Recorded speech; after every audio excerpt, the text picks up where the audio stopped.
ჩემი მეგობარი საყვედურობს, რომ ამ ჟურნალისტებსო, ტელევიზიებსო და არასამთავრობოებს რო ეძახიო, რომ ქვეყნის მტრები არიანო და უცხო ქვეყნის აგენტებიო, ან უფრო არგუმენტებით თქვიო, ან მტკიცებულებად უნგავს ამისიო და მაგის არგუმენტიც და მტკიცებულებაც ის არის, რომ უნდა იცოდე, როგორ მუშაობენ სპეცსამსახურები და რა არის მათი ინტერესის სფეროები და როგორ ახდენენ სახელმწიფოების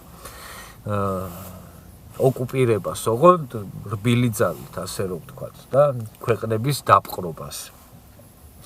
მე ამ ლიტერატურას თავის დროზე გაცნობილი ვარ, საიდუმლო ლიტერატურას, რომლის არც გადაღება შეიძლება და არც გამოტანა და არც გადაწერა და თუ სპეციალური დაშვება არ გაქვს, ამას ვერ გაეცნობი, მაგრამ დღეს უკვე ამ ტექნოლოგიების განვითარების შედეგად ბევრი ესეთი ინფორმაცია უკვე არის ჩაშვებული, რომ თუ ვინმე საინტერესებს, მოკლედ მარტივია ნახოთ რანაირად მუშაობენ და რა არის სფერო სპეცსამსახურების საქმიანობის. სწორედ ჟურნალისტები, მსახიობები, მომღერლები, პროფესორები და პოლიტიკოსები არიან ის ობიექტები, რომლებიც ხდებიან სპეციალური სამსახურის სამიზნეები, რომ აი ამ ადამიანების ხარჯზე გაატარონ მერე ამა თუ იმ ქვეყანაში თავიანთი ინტერესები. უცხო ქვეყნის სპეცსამსახური არ დაუწყებს დავერბოვკებას არც მეზოვეს, არც გამყიდველს და არც კონსულტანტს და არც სტომატოლოგს და ეგეთ ადამიანებს. ყოველთვის მათი სამიზნეები და მათი, როგორ თქვა, აგენტები არიან კიდევ ერთხელ ჩამოთვლილი. გამოჩენილი ადამიანები, მწერლები, მსახიობები, მომღერლები, ჟურნალისტები, პოლიტიკოსები და რაც ყველაზე მთავარია, არასამთავრობოები, რომლებიც არიან პირდაპირ ფილიალები ამა თუ იმ სპეცსამსახურების. შედარებით სუსტი სახელმწიფოების დაპყრობა ხდება შემდეგი გზით. თუ არ ჩავთვლით ომისდან გრევის გზას. როგორ იპყრობენ სახელმწიფოებს, ხო? უნდა შეხვიდე ესეთ სუსტ სახელმწიფოში და პირველი უნდა დაარტყა იმას, რის გარშემოც ერთიანდება ეს საზოგადოება და რაც არის ამ საზოგადოების გამაერთიანებელი. ჩვენ შემთხვევაში ეს იყო სარწმუნოება და სწორედ მაგიტომ იყო, რომ თავის დროზე საქართველოში მილიონი სექტა გამოჩნდა. აბა კარგად გაიხსენეთ, ეს იყო ბაპტისტები, 50-იანელები, რა ვიცი. და 1000 სექტები იყო, ყველას ვერ ჩამოვთვლი, ხო? უნდა დაარტყა ამა თუ იმ ქვეყანაში ავტორიტეტულ ინსტიტუტებს. სწორედ ეკლესია იყო საქართველოში ერთ-ერთი ყველაზე ისეთი ავტორიტეტული და ძლიერი ინსტიტუტი და იმიტომ მიდგნენ და მიზან მიმართულად ლანძღავენ დღესაც ეკლესიას და ამ საეკლესიო პირებსაც და მიზან მიმართულად სპეციალურად მიდის აი ამ ადამიანების გაშავება და ამ ინსტიტუტის გაშავება. შემდეგი არის ეკონომიკები. უნდა მიხვიდე და დაარტყა ამა თუ იმ ქვეყნის ეკონომიკას და შედარებით სუსტ ქვეყნებში კარგად გამოსდის ეს და საქართველოს მაგალითიც ეგ არის და უნდა ეს ქვეყანა უნდა გახვიო ისეთ ვალებში, რომ ვერასდროს ვერ შეძლოს ამ ქვეყანამ ამ ვალის გასტუმრება და სწორედ რო გვიხაროია აქ გზების დაგება და განათებებიო და ის და ესო, აი ეგ ვალებია და სწორედ მაგიტომ ამ მილიარდებს გვაფინანსებდნენ, რომ აი ეს ამ ვალებში გავხვეულიყავით თავიდან ბოლომდე. შემდეგი არის განათლების სისტემა და ეს არის ერთ-ერთი მთავარი და მნიშვნელოვანი და ყოველთვის ცდილობენ და უპირატესი არის ეგ, რომ თუ განათლების სისტემის ხელში ჩაგდება მოახერხეს, ეს იმას ნიშნავს, რომ 10-15 წელიწადში მათ ეყოლებათ გამოზრდილი თაობა, ის თაობა, რომელსაც გააკეთებინებენ ყველაფერს, რასაც ესა თუ ის ამა თუ იმ ქვეყნის სპეცსამსახურები მოინდომებენ და ესაც საქართველოში მოახერხეს და 15 კი არა 30 წელია აი ჩვენი განათლების სისტემა ხელში აქვს ჩაგდებული და სწორედ მათი დაწერილი როგორ თქვა პროექტებით თუ პროგრამებით ხელმძღვანელობს ჩვენი განათლების სამინისტრო. შემდეგი ეს არის სახელმწიფოს ინსტიტუტების ჩამოშლა და ხალხის თვალში სახელმწიფოს და პოლიტიკოსების გაბანძება და აი ამ სახელმწიფო ინსტიტუტების ჩანაცვლება ყველაზე მთავართან მივედით არასამთავრობო ორგანიზაციებით, რომელიც დღეს ჩვენთან ასე უხვად არის და სწორედ ეგ არასამთავრობო ორგანიზაციები არიან ამ სპეცსამსახურების ფილიალები ამ ქვეყანაში და ეს ჩემი ბოდო არ არის და ბევრი უკვე მიხვდა ამას და ვინც ვერ მიხვდა ისიც მალე მიხვდება ჭეშმარიტად ამათი საქმიანობა რაც არის. უნდა მოახერხო ესე იგი ის რომ საზოგადოების თვალში სახელმწიფოს სისტემების ავტორიტეტი თავიდან ბოლომდე ჩამოშალო და გააბანძო და საზოგადოების თვალში ავტორიტეტი უნდა იყოს ეს არასამთავრობოები და ის ტიპები, ვინც ამ არასამთავრობოებებს წარმოადგენენ. ესაც ჩვენთან გარკვეულ დონეზე მოახერხეს და დღეს იმიტომ რომ ეს არასამთავრობოები ამ რაღაცას გიჟურ განცხადებებს აკეთებენ. და შემდეგი ეს არის ჟურნალისტიკა. ეს არის ადამიანების დამონების, ესე იგი, ერთ-ერთი სერიოზული ბერკეტი.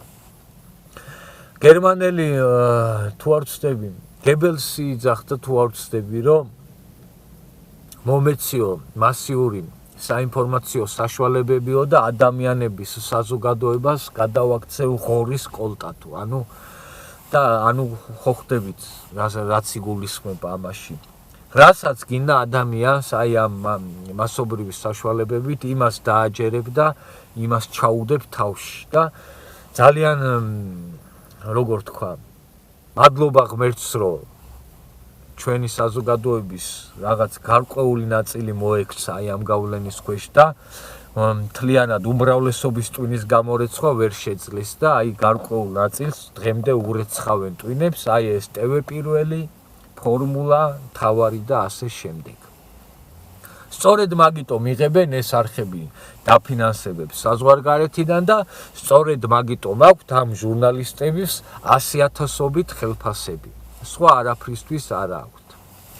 ეხა ეს მე რაც ჩამოვთვალე, ეს არც ჩემი მოგონილი არ არის, არც ჩემი ფანტაზიის სფერო არ არის. ეს არის გაწერილი სახელმძღვანელო ამა თუ იმ ქვეყნების სპეცსამსახურებისათვის და ეგრე მუშაობენ სპეცსამსახურები და ვისაც რაღაცა ჯეიმს ბონდობა გონია მარტო სპეცსამსახურების საქმიანობა და ხიდების აფეთქებები და რაღაცა ადამიანის ლიკვიდაციები ეგ არის დაახლოებით 10-15% ამ სპეცსამსახურების საქმიანობის.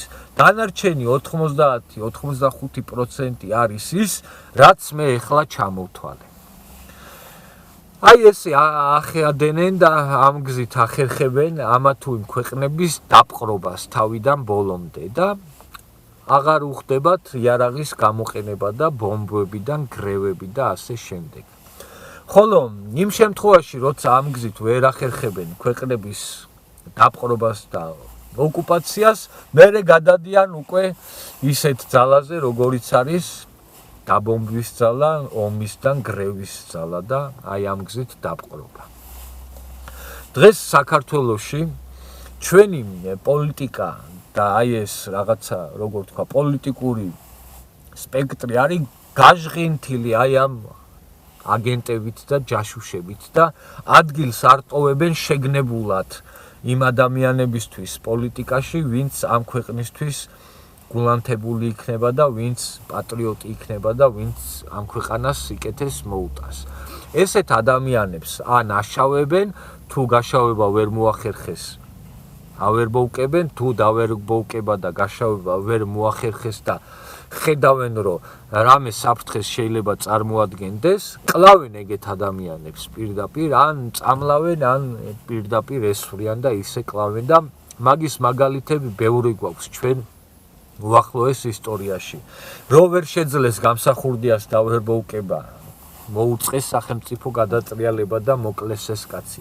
რო იცოდნენ, რომ კოსტავას ვერ დაავერბოუკებდნენ, მოკლეს ეს ადამიანი. ილია მოგვიკლეს, ხო, კიდე წარსულში რო დავბრუნდეთ და აი ამ ახლო მომავალში რაც ვინ რაც იყო და ვინც დაგვეხოცეს, ხო? ეს იყო ზვიადი, რომელიც ვერ ბოუკეს და ვერ გააყიდინეს ამ ქვეყნის ინტერესები და მოკლეს, კოსტავა მოკლეს, ვასაძეს მოწამლეს და ძვლის გადარჩა და ლევან პირველი ამ ქვეყანაზე უზომოდ შეყვარებული ადამიანი, რომელიც თავისი გამოსვლებით და თავისი განცხადებებით და თავისი პოლიტიკით აკეთებდა იმას, რომ აზზე მოსულიყო ხალხი და აი ამ ტვინ გამორეცხილებისთვის რაღაცა ჭეშმარიტი გზა დაენახებინა, ეს კაცი ადგენენ და მოწამლეს და მოკლეს ამ გზით.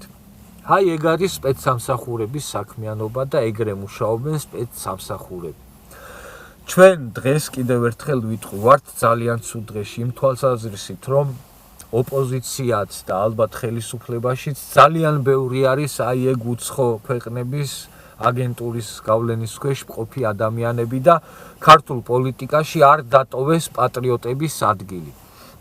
ქართულ პოლიტიკაში უნდა მოვიდნენ ის ძალები, ჯანსაღი, სუფთა და პატრიოტი ძალები, რომლებიც შეძლებენ იმას, რომ აი ამ ნაგავი და ამ სულ გაყიდული პოლიტიკოსების ადგილი აღარ დარჩეს საქართველოში და აი ამით მოხდება ამ უცხო ქვეყნების გავლენების დამთავრება საქართველოში და უნდა დაიხუროს ისეთი ტელევიზიები, როგორიც არის მთავარი, ფორმულა, ტv პირველი და ის რადიო თავისუფლება და აი ეგ დედამოტყნულები.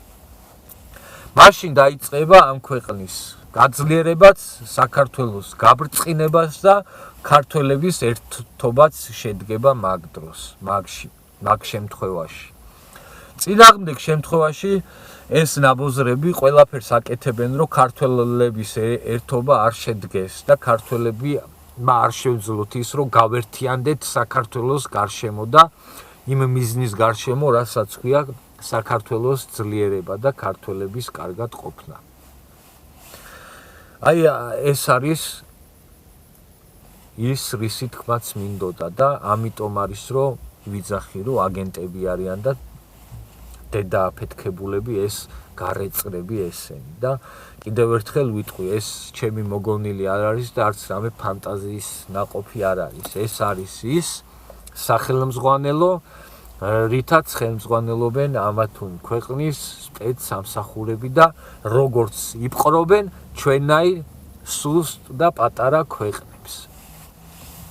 ამის თქმა მინდოდა დღეს და შევეცადე მოკლედ ამეხსნა ეს ყველაფერი.